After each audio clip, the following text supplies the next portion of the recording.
What is good, Osiris here, and this time I'm Elevate the Game. I'm going to put this on both channels, but this is going to go on the new channel, Elevate the Game.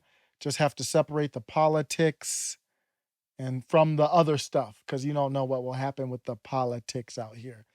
I showed my wife a video about Neuralink and informed her that in our lifetime, while we're alive, not even the kids are going to definitely have chips. I told her that you and me, we are both going to have chips surgically implanted in our brains. Okay, so you take this 1-inch diameter, like ice fishing, right? You ever go ice fishing? No, but I'd like to. It's great. Yeah. It's really fun. Yeah. So you basically take an auger and you drill through the surface of the ice. Yeah. And you create a small hole, and Yep. you can dunk your line in there. So this is like that. You're ice fishing on the top of your skull, and then you cork it. So you want the surgery to be as automated and as possible, and the only way you can achieve the level of precision that's needed is with an advanced robot. The link procedure, the installation of a link, done in under an hour. So you can basically go in the morning and leave the hospital in the afternoon. And it can be done without general anesthesia. So this is our surgical robot.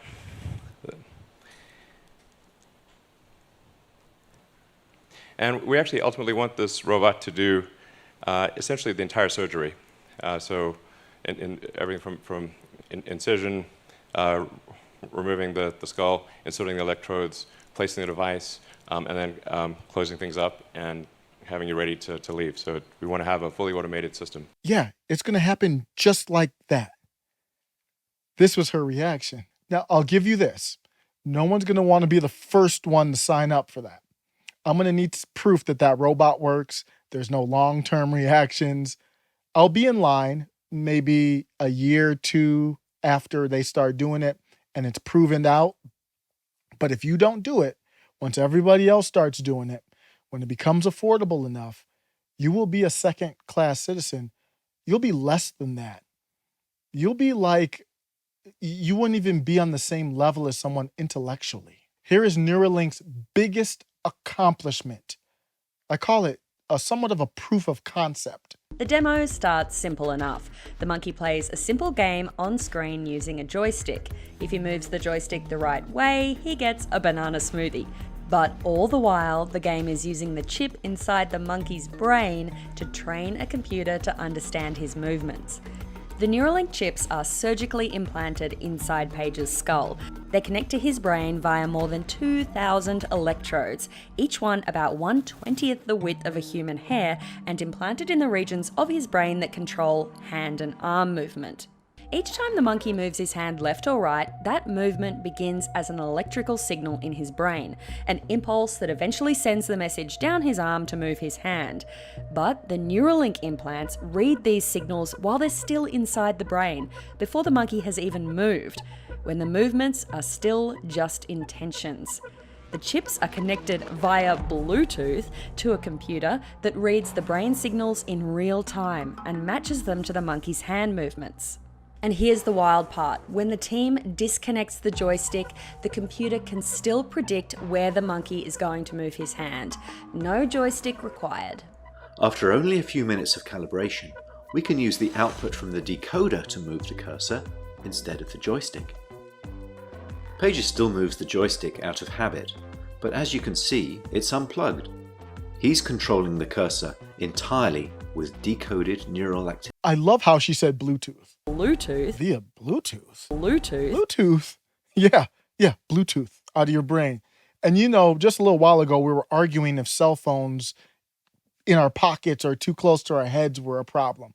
How about one implanted in your skull? I don't blame her. This feels insane. Listen to what Elon said. The device is implanted flush with the skull and charges wirelessly.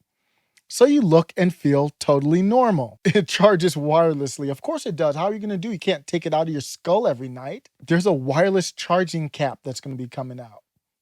Yeah, that's our life in the future. And you're going to love it. Trust me. They have a monkey controlling a video game via Bluetooth with his mind.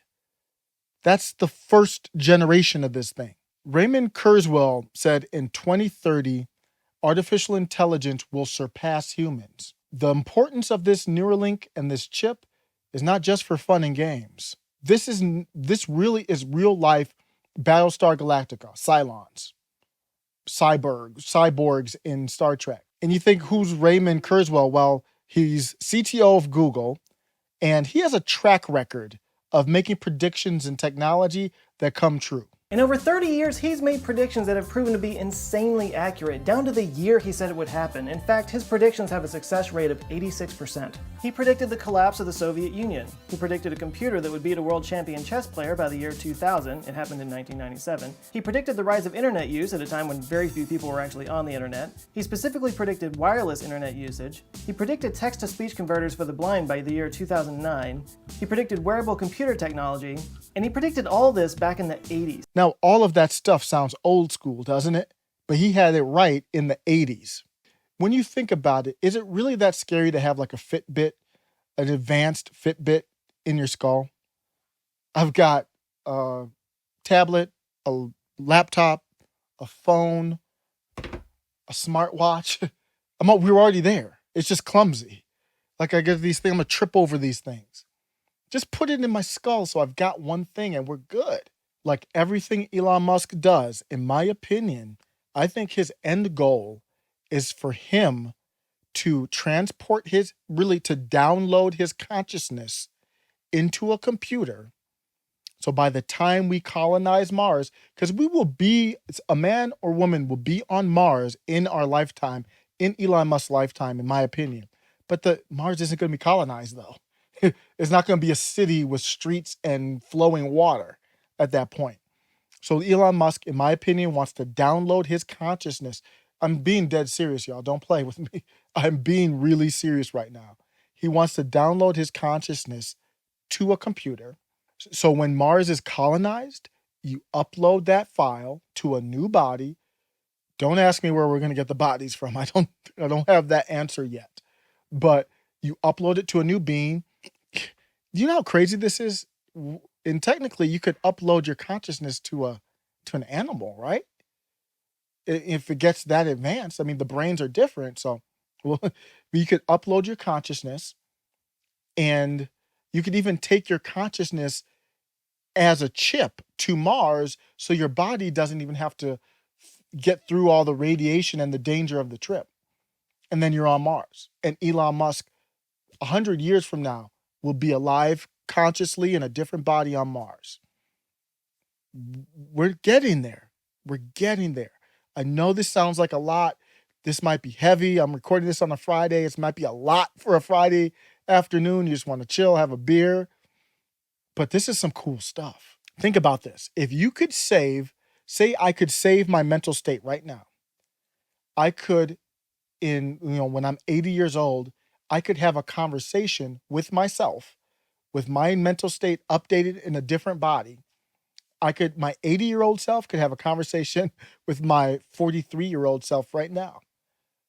How crazy would that be? I'm actually most excited, though, about the improvements in communication. This is like the Matrix. So once it gets advanced, not the first level, not version 1, but when you get to version 10, 5-10 years down the road, you'll be able to download Mandarin, Arabic. You'll be able to learn any language in 2 seconds, download it to your brain. You wouldn't even have different languages. We would be speaking a universal language at that point. How good would communication be? Not only that, you wouldn't even have to talk to communicate, because you could communicate via Bluetooth. So your thoughts would come out exactly right.